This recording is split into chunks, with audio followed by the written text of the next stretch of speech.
Azərbaycanın neft elitası paytaxt Bakıya təmtəraqlı 5 ulduzlu mehmanxanalar və bahalı butiklər gətirir. Lakin tənqidçilər deyir ki, bu ölkədə yoxsulluğun maskalanmasıdır.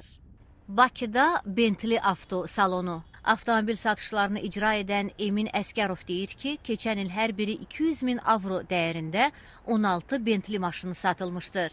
Onun müştəriləri qlobal iqtisadi böhran və indi bütün dünyada qənaət strategiyasından çox uzaqdır. Adamların Bentley almağa pulu var və tələbat da artır.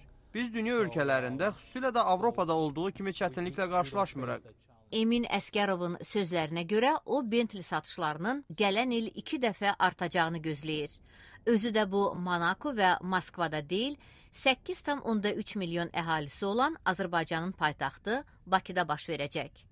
Neft gəlirləri Xəzər dənizi sahilində yerləşən keçmiş Sovet Respublikasının paytaxtı olan Bakının zənginlərin məkanına çevrilməsində əsas rol oynayır.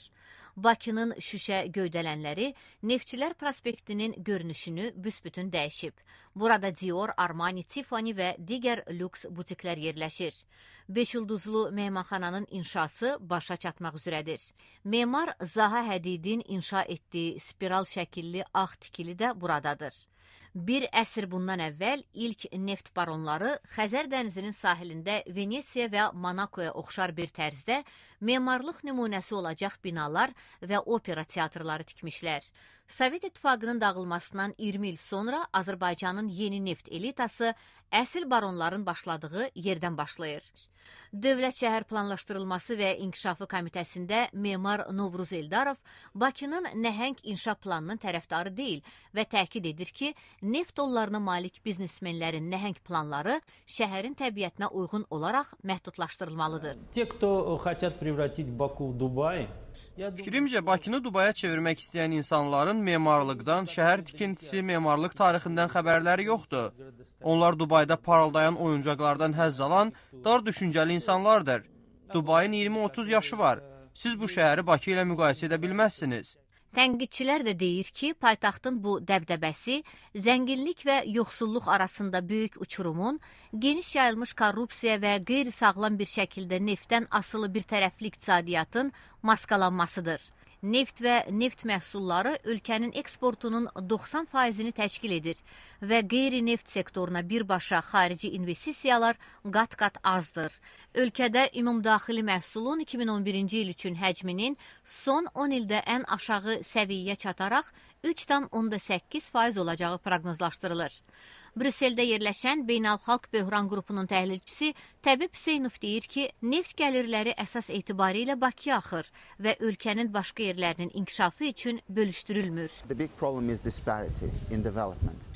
Əsas problem inkişafda qeyri-bərabərliyin olmasıdır. Bakı ya da şəhərin mərkəzində sürətli inkişaf müşahidə olunur. Lakin şəhərin ətrafları və Azərbaycanın başqa əraziləri yenə də Bakıdan çox asılı vəziyyətdə hökumətin subsidiyalarından asılıdır və burada iqtisadi fəallıq çox aşağıdır.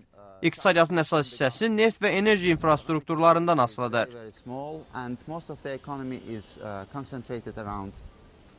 Bakının ətrafında Azərbaycanın Dağlıq Qarabağ regionundan qaçqınlar Sovet İttifaqı dövründən qalmış boş zavodda yaşayırlar.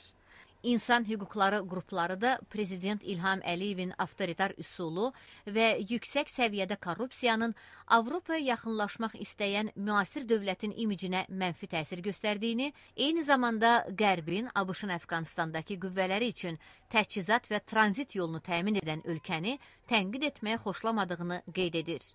Bentley avto salonunun da şəriki olduğu Çınar restoranının müdiri Kamil Əhmədbəyli deyir ki, o Bakıda baş verən dəyişikliklərə müsbət baxır. Şəhərin özündə, onun xaricində böyük tikinti işləri gedir. Yollar salınır, binalar tikilir. Bütün memarlıq abidələri bərpa edilir. Çünki onlar şəhərin ən gözəl hissələrini təşkil edir. Bakı hər gün, hər dəqiqə böyüyür. Kamil Əhmədbəyli kimi Bakının bir çox sakini də bu inkişaf və zənginliyi təntənə edir.